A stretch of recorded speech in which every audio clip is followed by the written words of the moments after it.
गिबियावबो साफ्रोमखौबो जोंनि बिटिसि हालामाव थाग्रा आइ आफा बिदा फंबाय मोननिसिम आंनि खुलुमनाय सिबिनायखौ गिबियावनो जासिहरनाय जाबाय।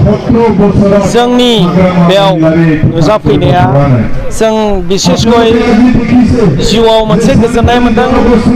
प्रमद सारनि जे जोंनि आर्टिस्टफोरनि फारसे अननाय होनाय, जे जोंनि आर्टिस्टफ्रा आगोलाव जोंहा जेबो मोनामोन, जोङो गावनि फिल्म बानायो। आं सासे प्रडिउसार डाइरेक्टर, आं अब्लाबो दिनै एथ' बोसोर जालांबाय, अब्लाबो दिनैसिम बिटिसिनिफ्राय माब्लाबाबो बे जेसेबांखि बोसोर प्रमद सार गैयि समाव, बे समाव जोङो साफ्रोमबो आर्टिस्टआ एबा सोरबा प्रडिउसारा जोङो फिल्म बानायोब्लाबो जों बिटिसि सरकारनिफ्राय मालाबाबो जोङो बे फिल्म बानायनायनि फैसाखौ जों रिकभार खालामनो हायामोन।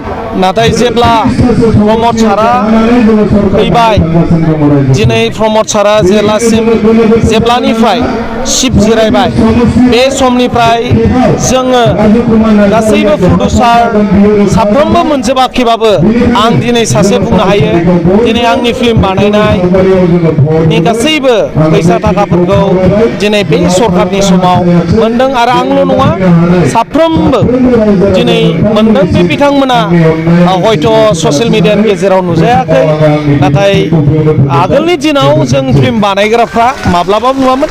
बेनिखायनो जोङो गोसो गोथारै जोङो सारखौ सापर्ट होनो, प्रमद सारखौ फिन खेबसे आरोबाव शिबनि महराव नायनो लुबैनानै जोङो आं सासे आर्टिस्ट जानानै सारखौ गोसो गुरै आं हेफाजाब होफैदों।